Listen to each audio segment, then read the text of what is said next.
My name is Scott Marlowe. I work for the Rural Advancement Foundation International, USA, based in Pittsburgh, North Carolina.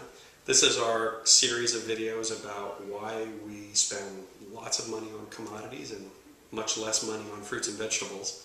This is our third video, and last time we talked about the specific crops. This time we're going to talk about the environment in which those crops are grown. What is it about how they're grown and where and what those situations are.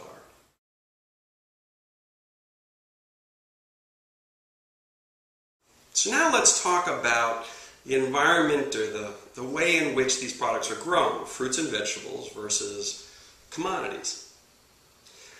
According to the 2007 Census of Agriculture, there's about 4 million acres of fruits and vegetables grown for sale in the United States. It's a lot of land.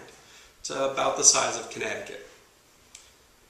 Commodities, on the other hand, there's about 141 million acres grown. That's much more. That's the size of Texas. What that means is that the scale is just orders of magnitude different. If you had just about 2.5% of commodity acres that shifted over into fruit and vegetable production, you'd more than double production and markets would crash. When you double production, it doesn't mean that there's just that much more. It also means that the prices go through the floor. There's just orders of magnitude difference in the scale of the production. But there's something else to it as well, which is that if I'm a farmer who's growing 600 or 800 acres, or 1,000 acres, or 2,000 acres, the list of crops that I can grow at that scale and sell and make any money at is very small. And because of sort of the nature of farm finances and the way that this is built up, I pretty much have to grow it all out every year. So what that means is that commodities markets are very inelastic.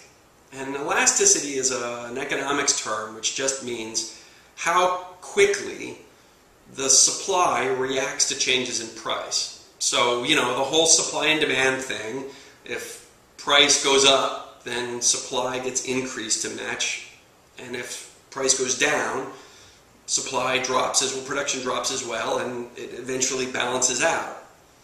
Well, fruits and commodities, grain commodities, are very inelastic. What that means is that while the production may shift back and forth, it may be a little more corn this year, a little more beans next year, a little more cotton that year, the overall acreage for commodity production is going to stay pretty much the same. And it may shift back and forth just a little bit, but it's not going to shift that much. Part of that inelasticity is also because each farmer has an extraordinarily small segment of the market. So that if prices go down, if I was to say, well, prices are down, so I'm going to not produce, basically I would have no effect on the market and I'd go broke. In an odd sort of way, actually, when prices go down, the only way for a farmer to cope with that is to try to produce more.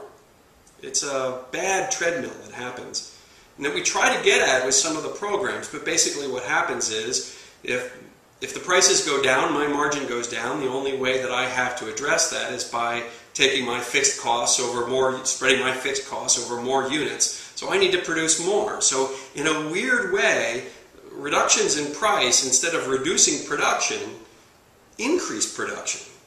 So I have to do that in order to keep myself in business. The problem is that when all the farmers do it at the same time, it increases the supply and the price goes down further.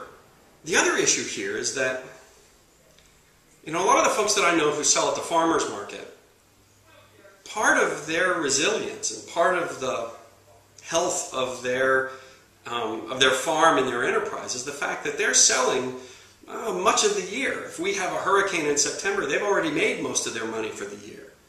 If I'm growing cotton and corn, when we get to September, I haven't gotten paid yet. I was in a restaurant with a farmer one day, and he was joking with the waitress, and she was joking about getting paid and payday, and he said, I got one payday a year, and he's pretty much right.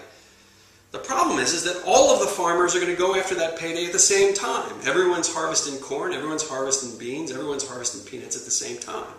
So what that means is that they're going to have to sell, and they do have to sell when they harvest it. They're going to sell at the time of year which has the greatest supply, and as we all know from Economics 101, the greatest supply means the lowest price. So as we talk about the structure of commodities programs, a significant number of the commodities programs were created specifically to allow the farmer to hold on to his crop so he doesn't have to sell it in that window, and hold on to it further into the year where he could save it and get a better price at a different time when the supply was not so high.